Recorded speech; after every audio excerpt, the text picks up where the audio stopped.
Thanks, Dean Wu. I'm not sure if I can live up to that billing, but we'll see. Greetings to all of you, especially to the new students here. So, and by the way, if I'd heard all the other speeches before giving mine, I might have changed everything. I didn't realize we were supposed to be all upbeat. This is going to be such a different. Anyway, when I give life advice to my students, they sometimes laugh at me, and sometimes they listen to me, and sometimes both. But if they listen to me, it's because they know me, because we've worked together over texts, or because they've been in my office telling me about their lives. But who am I to you? Except for 5 of you. Hi, Nazis. I'm just some random professor. And who are you to me? Unknowns, about whom I will appear to be making presumptuous generalizations. Still, advice is the nature of the genre, so here we go. I want to talk about something very narrow and specific, authenticity and fakery. I want to talk about this because I have a sense that students today are very much at home with the idea that everything is a performance and tend to jump easily from that to the idea that everything is arbitrary, deceitful, a lie. This makes sense. We're living in a world of deep fakes, lies that are so well hidden they're imperceptible. And also bare-faced open lies like those we hear from politicians. At the same time, your generation has had to cope with the lies told you by my generation. You can all own your own home. We are living in a post-racial world. Climate change can be fixed by recycling. You can be anything you want to be. Meanwhile, on a small scale, Instagram and Tinder require self-curating, if not self-crafting.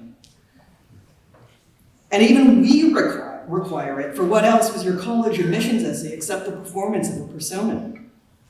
Of course, you know all this. In past decades, students were likely to come to college with a load of naive certainties about what was true and right, and at that time it was our job to de-teach, making them more suspicious of the narratives they've been fed, making them more cynical.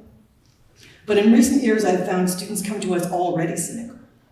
And though in many ways this is the only reasonable position, I'd like to try to sketch some ways you might consider moving into it and exploring it, and then not moving beyond it exactly, but maybe doing it better. One of the things I teach, as Dean Wu said, is children's literature, so let me draw my main example from there. There are literally dozens of children's books about Rosa Parks, and literally dozens, and they mostly tell pretty much the same story.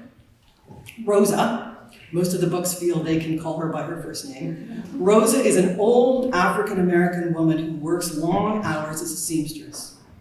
One day, on the way home from work, she sits down on the bus, and when she's asked to move to the back, she refuses. She's just too tired. Since this is against the law, she's arrested, and overnight Black organizations produce posters asking African-Americans not to ride the buses in protest. The bus boycott is successful, and the civil rights movement is launched. The story, as I'm sure some of you know, is heavily massaged. In reality, Parks was one of the first women to join the NCAAP. She was secretary for its Montgomery chapter and had worked for years with its most influential leaders. She had crossed segregated lines before the bus incident and led other people across them. She did work as a seamstress, but this was secondary to her work in the movement. She wasn't old, she was 42. And she wasn't tired. As she later wrote, people always say that I didn't give up my seat because I was tired, but the only tired I was tired of giving in. Most of the children's books don't mention that other women before Parks had performed the same action, giving her momentum. They don't mention that a bus boycott had been in the planning for 6 years. They don't mention that it was the brainchild of a Black women's organization, the Women's Political Council, founded by an African-American English professor, Mary Fair Burks, and run by another African-American English professor, Joanne Robinson. English professors mark you, so a highly educated organization. They mostly don't mention that the boycott lasted 13 months, during the whole of which African Americans in Montgomery had to carpool or walk to work, often many miles. And none of them mentions that the final victory declaring bus segregation unconstitutional was not enforced, though of course despite this, the boycott was a crucial step in struggle that continues today. When the books call Parks Rosa and show her old and tired, they make her look weaker than she was, more domesticated, less of a threat. In this way, they reduce her power. But in another way, the books overemphasize her individuality, according her too much personal power. This they do by failing to describe the boycott as planned by organized activists. Put it together, and these books tell the story Americans love to hear. The story in which one person, even an old, tired, ordinary person, can change the world. The mainstream American right loves this story, and so does the mainstream American left. Even liberal arts colleges embrace this story. One of them, not this one, advertises itself by asking, "Do you believe one person can change the world?" We do. Well, I don't. And in fact, I would ask why, if one person can change the world, anyone needs a liberal arts education to just go do it. The truth is, no one changes the world alone. Like Parks, you need to work with other people, and you need some kind of institutional or organizational structure. You need to find the space and time to consider, along with the other people in your group, how human beings are, what the differences are between them, what they do as collectivities, where they find truth, why they go wrong. You need to read some books and have some conversations. The cynical insight about the Parks books is that they're shaped ideologically. If that were an endpoint, we'd have two options. Either you could rest in a smug sophistication, knowing that everything is a lie, in which case your education here is nothing but a ticket to cleverer lies, opening the doors of elitist consumerism. Or else we could take the opposite approach, combating lies with fact-checking, in which case your education here is mostly the provision of information. But the cynical insight is not an endpoint. Already, we have questions that will take us further. Why do Americans love to tell the story of the success of the downtrodden? Do other nations also tell this story? Why are we so invested in Parks' actions being spontaneous and unplanned? Do we all think this way, or is it just some Americans? Do some of us benefit more from this narrative than others? And so on. To broaden the point, analysis can begin with a consideration of lies, power, and injustice, but take us to a consideration of truth, relationships, and justice. We have to explore the ways some people have the good things and other people do not. But we also have to ask ourselves what the good things are. A question the answer to which is so far from obvious as to be the subject of huge swaths of human cultural production. Obviously, we want everyone in the world to be free from necessity and oppression. But why? To what end? So they can dance, or read poetry, or engage in the political, or love each other, or reflect on meaning and purpose, or what? When we start to raise questions like this, unpredictable things happen. That's why, to speak personally, I can't tell what you're going to learn in my classes. The learning goals on my syllabi are vague and pointless for the simple reason that when I write the syllabus, I don't know who will be in the room and what experiences they'll bring us. But I do know from my own experience that slowly the pieces of things you're reading and writing and hearing and saying in all your classes and at night in your dorms and on weekends at Joshua Tree, all these things will come together into a philosophical edifice that will shatter the tired binaries of our current political discourse. An edifice that is yours and that will allow you to make grounded judgments and to act in the world.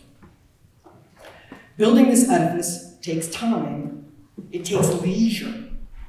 And it's to give you this leisure that the college operates as a bubble. It's very common for students and professors to criticize the bubble in the name of authenticity, calling us to be more aware of the injustices that exist in the world around us, calling out the school with its utopian pleasure grounds as an ivory tower. But the bubble is deliberate and has a purpose. It's an attempt to bracket out and push away the inequities that limit us in our home lives and our pasts.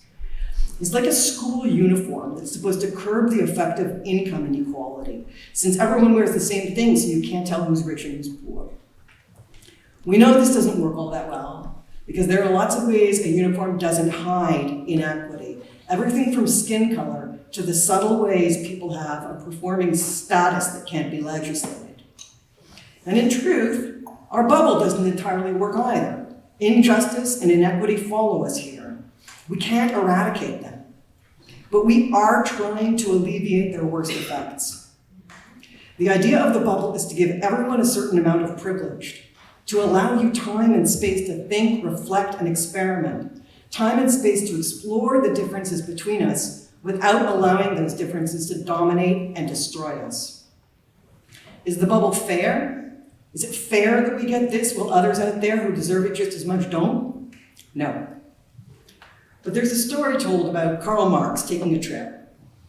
His friend has come to meet him, but doesn't see him in the crowds getting off the train.